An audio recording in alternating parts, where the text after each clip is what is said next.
Hey, it's Ramsey Dewey over here in Shanghai, China, and I would like to clear the air and address a few issues that came up a lot in my last few videos.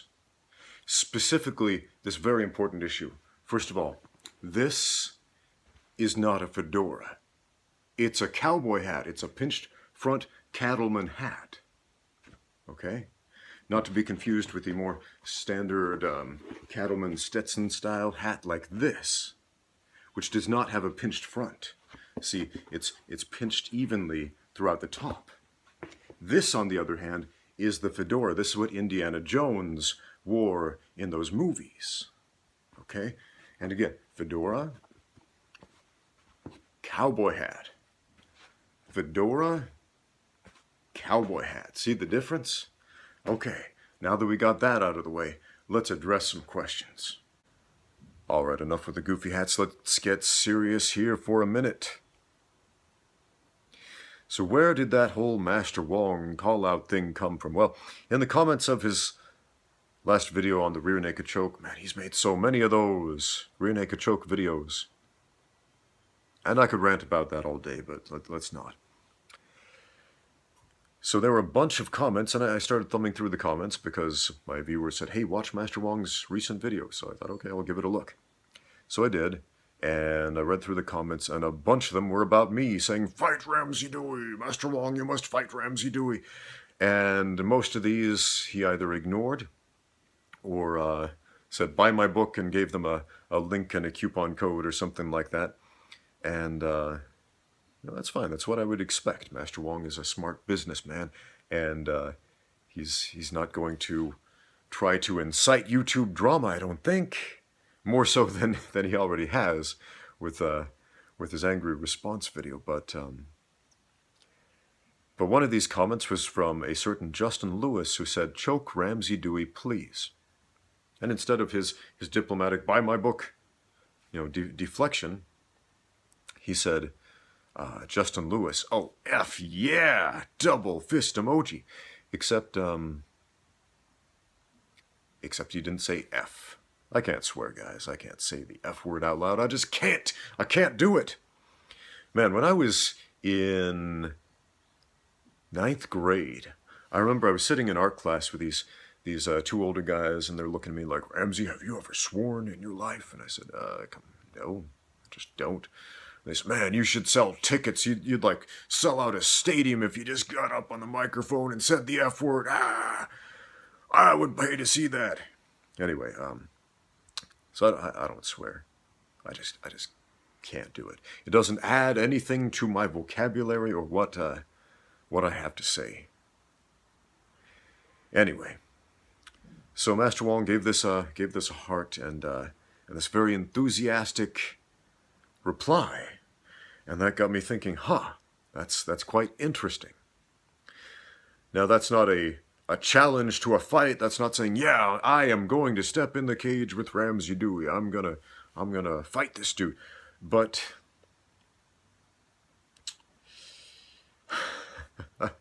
it's not saying that, if you know what I mean. But it surprised me. It surprised me. So yeah, what do we do about that? Well, we could ignore it, but I chose not to. I chose to call him on it. So, yeah, I'm going to reiterate that. Master Wong, dude, if you're watching, if you would like to fight, if you would like to back up and follow up on that little fantasy of choking out Ramsey Dewey, because remember, that doesn't come without a fight, you're welcome to try. I would be happy to. Now, I got a bunch of comments from viewers, mostly saying, fight, fight, fight, let them fight, this would be cool. But a bunch of comments from concerned citizens who were concerned from a moral standpoint. Let's read one from our friend Moi Wee. And he was worried that this would get a bunch of thumbs down and people wouldn't like him for voicing his opinion, but, I kind of like what he said. And a lot of other viewers expressed similar concerns. But I like the way that Moiwi articulated this. He says, Ramsey, I have respect for you, and I like Master Wong. It has been bothering me about your passive aggression toward Master Wong. 1. After that first rant from him, you stated that you wanted things to settle, not in those words exactly, but implied. It seems a lot of your fans were egging you on, and you kept on.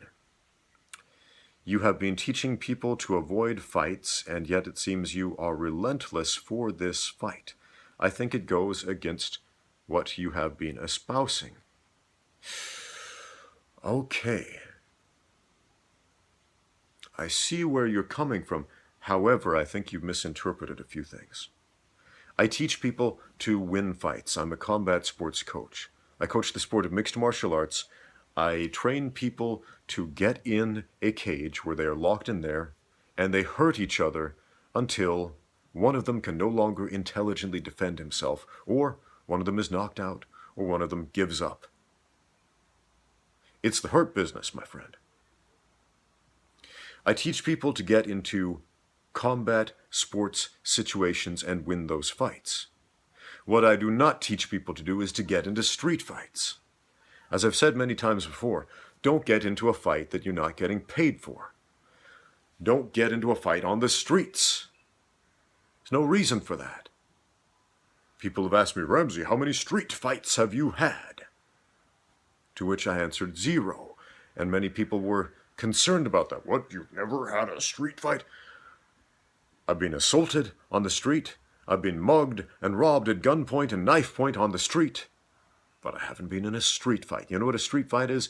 A street fight is where two angry drunk idiots start yapping at each other, and then they start pushing, and then they start slugging, and they grab each other in schoolyard bully headlocks, and they tumble on the ground, hoping their friends will run in and pull them apart. And after 30 seconds, they're gassed out, and they shout angry words, I'll get you next time, like some sort of cartoon supervillain. And that's a street fight. Not to be confused with an aggravated assault. So what I teach people to do is to fight, to win fights, but in the appropriate context, a legal context. People will often say, there's no rules in the streets, and you train people for fights with rules. The thing is, that's not entirely correct. There is the rule of law in the streets. Here's the rule. You get into a street fight, you go to prison. You go to jail. There are legal repercussions. And you don't get paid for it. You get into a cage fight, there are no legal repercussions. You hurt that person, they signed a waiver. And you get paid for it. Prize fighting is fighting for profit. So what happened? Why did I jump at this opportunity to make this video? Well, when I started fighting, my first professional fight, it was a kickboxing match. I made exactly $50 for that fight. I got my ear ripped off, I got mangled a little bit, got a black eye, got beat up quite a bit. And after all that work, after all that effort, $50. And I did a bunch of kickboxing matches for $50, $100. The biggest paycheck I ever got for a kickboxing match in the United States, not in China, because they pay a whole lot more for kickboxing here. The biggest paycheck I ever got in the US for kickboxing was $300, and that was with the win bonus. $300 to put my health and safety on the line to entertain a crowd of people. And that's not an isolated incident. If you read Chuck Liddell's biography, I think it's called Iceman, he talks a lot about when he was fighting pro as a kickboxer before the UFC was a thing, and he was in a very, very similar situation. He was making a couple $100 a pop for these fights. For like World Championship American kickboxing matches. He was making a couple $100. And so when this new thing, MMA, came out, you know, a lot of kickboxers like like Chuck Liddell, like myself, like many others, to survive, we had to learn to get in the cage and scrap under those circumstances. When I moved here to China, I got a ton of fight offers. I did a bunch of Muay Thai fights, Sanda fights, K1 fights, a bunch of MMA fights that you will not find on my Shernog record, man, because, man, they didn't start recording this stuff in China until fairly recently. But I was shocked that they paid more. Like I think the lowest paycheck I made in China was about $1,000 US. And this blew my mind, like, whoa, I'm making triple digits now, woo. And that's, in the grand scheme of things, that's still petty cash for the type of work that is involved for professional fighting. And the biggest paycheck I was offered was, I think it was 30,000 renminbi. The exchange rate at the time was like 6.4 renminbi per US dollar. So if you want to do the math, go ahead and do that. But that was the biggest paycheck I was offered for a fight. And these weren't fights against nobodies. These were fights against, like, the China top team, Chinese national Sanda champions, guys who went on to fight in the UFC. Guys who could mess you up if you're not paying attention. Guys who did mess me up.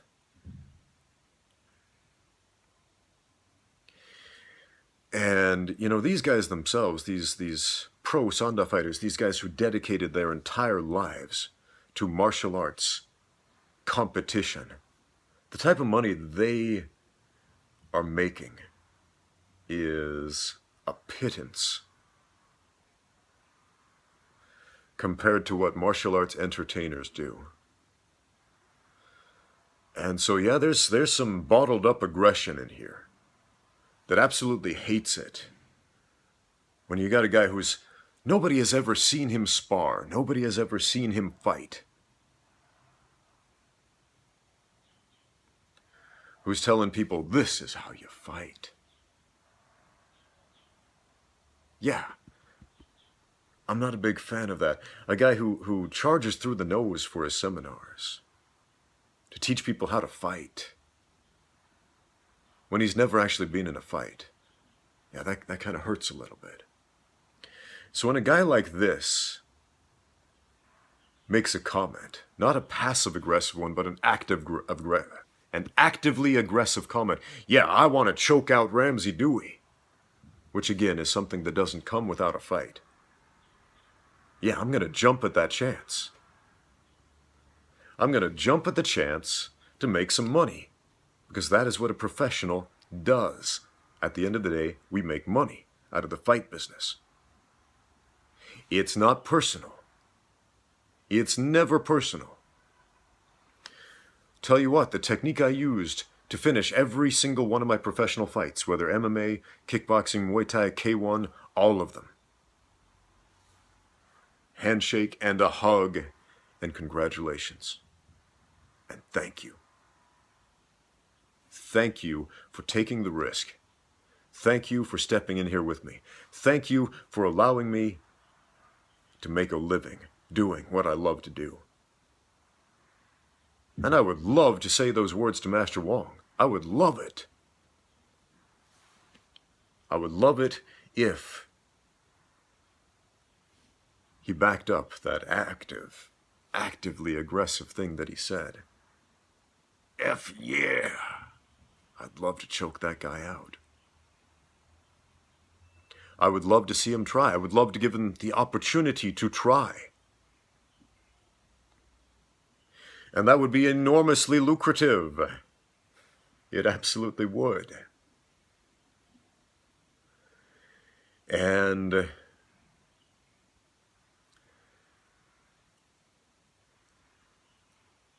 yeah, anyway, let's keep reading this question, because it's pretty long. There's a lot to think about here.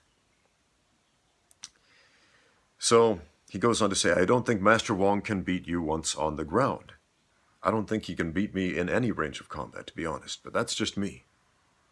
Now, we've never seen him fight or spar, but I have seen the way he moves. And I have seen his nervous tics. I have seen the patterns of movement that he shows. And I'm 100% convinced that man cannot beat me in any range of combat, under any set of rules.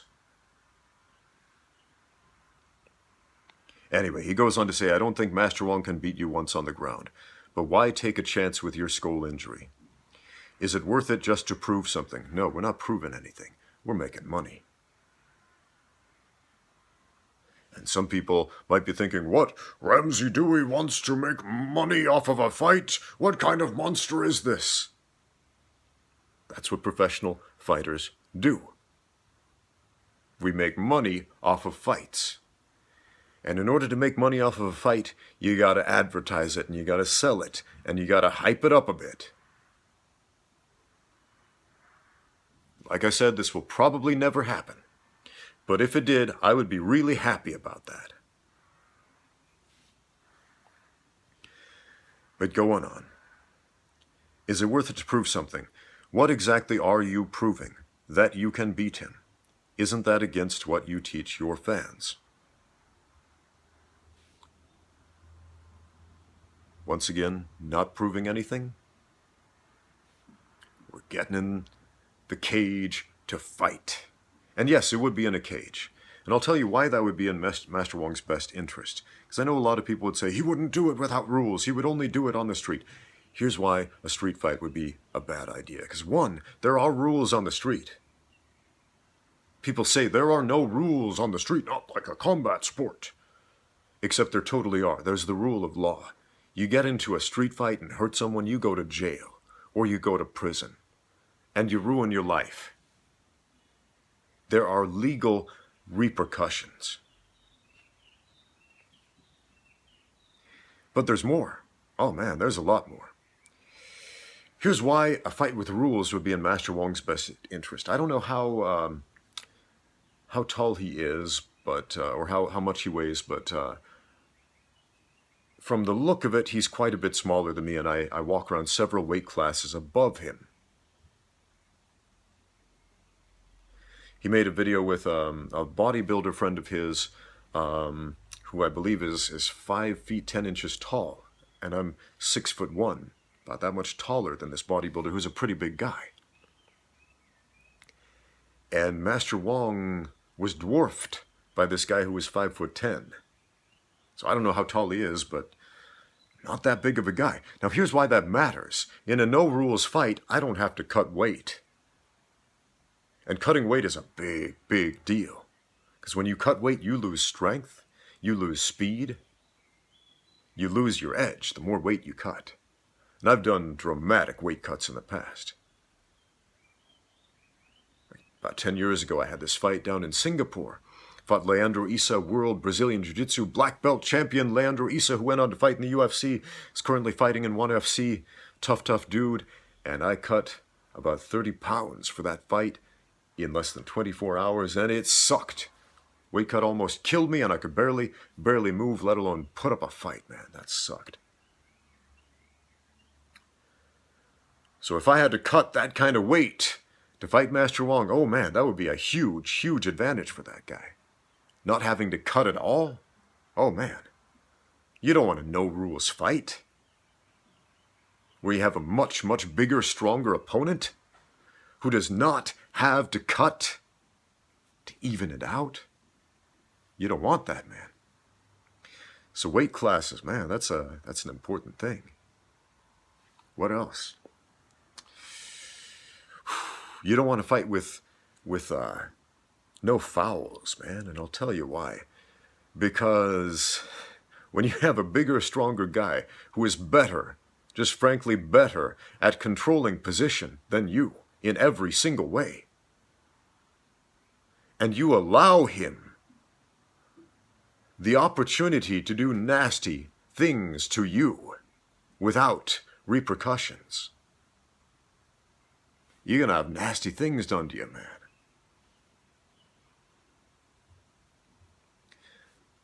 But most importantly, the reason why you don't want this to be a A no-rules street fight is because you don't get paid.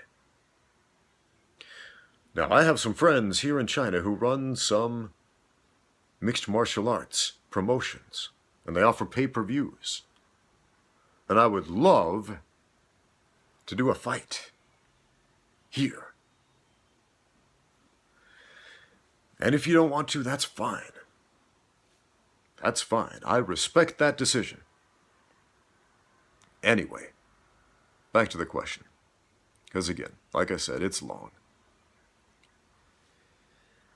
So Moiwi goes on to say, there are a lot of these internet wars, rapping wars, workout wars, and now it seems martial arts wars. How about that? People who train to fight, talking about fighting each other. Sorry, I couldn't resist that. I stand back and think it is all pitiful. And you're welcome to that opinion. In the heat of these throes, it seems that your main mission to coach folks to avoid fights. And yet it seems that you are relentless for this fight. It seems like we're repeating ourselves a little bit. No, my mission is to teach people to win fights. To win combat sports, to win at the sport of MMA, to win at the sport of boxing, to win at the sport of kickboxing, to win in Muay Thai fights, to win in Sanda fights, K1 fights, wrestling matches, jiu-jitsu matches, all types of fights. That is what I do. I coach people to win fights. When people ask me about self-defense, on the other hand, and I am not a self-defense instructor, my answer is, self-defense is removing yourself from the violence. That's self-defense. That's real self-defense. Real self-defense is avoid a fight. But combat sports is the polar opposite of self-defense. Self-defense is get away from the danger. Combat sports is be the danger. Number 3. Oh, we already read number 3. Oh, he wasn't repeating himself. I was repeating him. Okay. Sorry, I got lost on the page. Anyway, he goes on to say, in the heat of these throws, it seems that your main mission to coach people to avoid fights already addressed that. No, it's not. Have strayed. Okay. I notice a lot of these comments seem to have put me up on this pedestal like I'm some sort of peace-loving, pacifistic Buddha who tells everybody to hold hands and sing Kumbaya. Let me reiterate again. I am a coach for the sport of mixed martial arts, the most violent sport on the planet. A sport where you win by hurting other human beings. And that's not nice and that's not friendly, but it's not personal. It's what we do to make a living. It's business. Anyway, I'm sure I will get a thumbs down a lot for this, but it must be said. Thanks for listening if you read this. Now, I read it and I hear you. I hear you and, yeah, I disagree with a lot of the things you said. Now, I think we all project a movie. We all project a movie that's playing in our minds onto other people. Whether it's, especially if it's someone we admire. We look at people on the internet, we look at actors, we look at people that we fall in love with, and we project this movie onto them about how we want them to be. And I notice a lot of people who are into pacifism, and there's nothing wrong with that, want to project pacifism onto me. And I've had a lot of people call my religion into question. Like, how can you be religious? How can you believe in God and Jesus and fight? And I've made several videos about that, written several blogs about that on my website. Go read it. Go watch them. So I'm not going to rehash that right now. But look, what I believe is radically different from what many people believe. And one of those things that I believe is I get to dictate what I believe, not you, not you, not you.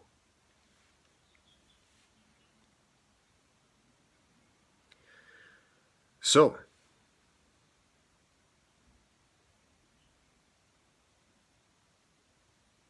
I hope that helped to clear the air. I'm not a happy, peaceful Buddha all about not taking opportunities to use your talents to make money. Something Master Wong does. He uses his particular set of skills and talents, his particular charisma that gets people to watch his channel and buy his book and go to his seminars to make money. And that's fine, as long as he's not lying to them and misleading them down the garden path and teaching them things that will get them hurt. And I have my particular set of skills, which I use to make money, which is combat sports, coaching, and also promotion.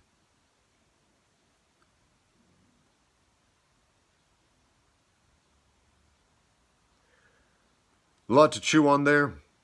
Big rant. Thanks for watching. Now get out there and train.